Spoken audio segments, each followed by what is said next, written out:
¿Qué tienen en común? Una pequeña empresa de telecomunicaciones, una universidad para la élite, el monte Sinaí y una de las empresas cripto más importantes del mundo. Esta es la pregunta que me hice mientras investigaba los orígenes del dominio de Ripple.com, un simple dominio que cambió de manos de una forma difícil de entender, una historia que me sorprendió, según más me adentraba en ella y que os traigo a mi canal. Esta es una historia del origen de Ripple, esta es la historia de Ripple.com. Año 2012. Nace Ripple tal y como lo conocemos, de la mano de Ripple Labs, una empresa con un objetivo claro, dominar las transferencias internacionales a nivel global, poca cosa. Un negocio que mueve miles de millones de dólares y que puede dejar el sistema SWIFT totalmente obsoleto y que empresas como el BBVA ya están empezando a testear. Una empresa con exmiembros de JP Morgan o la mismísima ex tesorera de Estados Unidos en sus sillones. Pero mucho antes de todo eso, el dominio de Ripple.com no pertenecía a Ripple Labs, o puede que sí.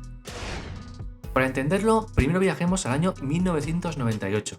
Una pequeña empresa de comunicaciones llamada Ripple Communications registra el dominio de Ripple.com.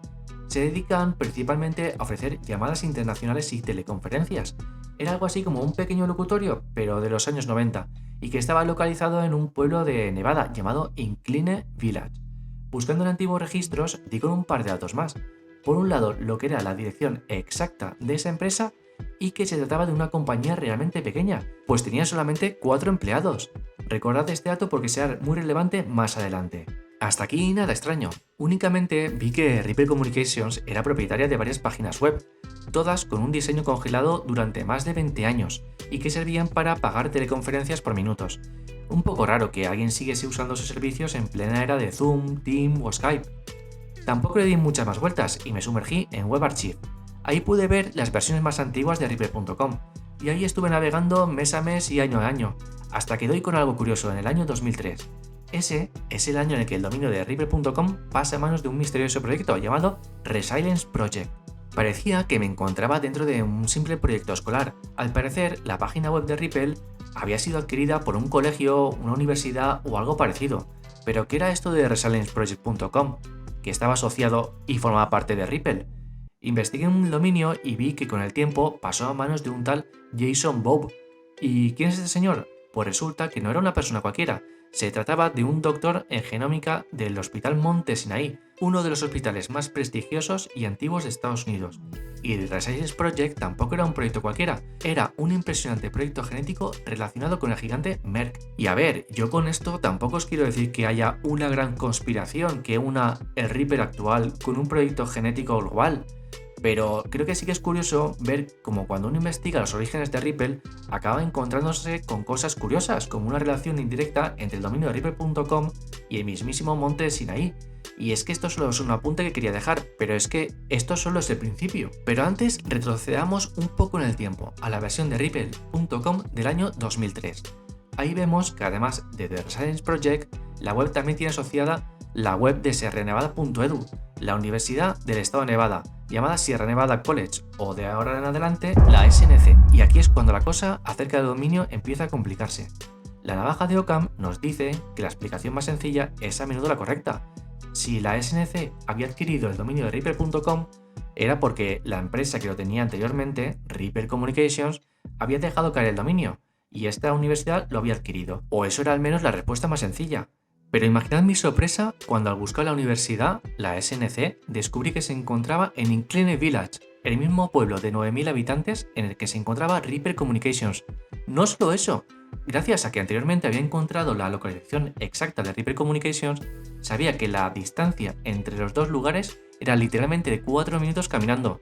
Desde luego no podía ser una simple coincidencia, y solo podía haber una posibilidad, y es que quien estaba detrás de Ripple Communications y la SNC, y por entonces propietaria del dominio de Ripple.com, debía ser la misma persona o la misma organización. Pero ¿quién podría tener interés en tener una empresa de comunicaciones y una universidad? Y aquí me pregunté algo más. ¿Qué hacía un pueblo perdido de Nevada con una universidad? Además, encontré imágenes de la SNC, y aunque no estamos hablando de una universidad de la Ivy League como Harvard, Yale o Princeton, sí que parecía una universidad bastante lujosa en medio de la nada. Y aquí de nuevo es donde todo empieza a ponerse realmente extraño. Resulta que Incline Village no era un pueblo cualquiera, y que la Universidad de Sierra Nevada, la propietaria del dominio de Ripple.com, tampoco era una universidad cualquiera. Es más, si os paráis a pensar qué hace una universidad en un pueblo tan pequeño, Descubrí que Incline Village no era solo un pueblo más tal y como pensaba, estaba localizado en las orillas del lago Tahoe, un lugar realmente exclusivo y un refugio para millonarios. Las mansiones de su costa superan las decenas de millones de dólares, había pequeños yates y pistas de esquí muy cerca. De hecho, es apodada como Billionaires Row, línea de los billonarios, o como dicen en este portal inmobiliario, Income Village, el pueblo de los ingresos. De hecho, multimillonarios como Zuckerberg o Larry Ellison de Oracle son solamente algunos de sus vecinos. Es un lugar exclusivo para la élite financiera y tecnológica. Pero es que no solo el pueblo era especial, la SNC, la universidad propietaria de Ripple.com, tampoco era una universidad cualquiera.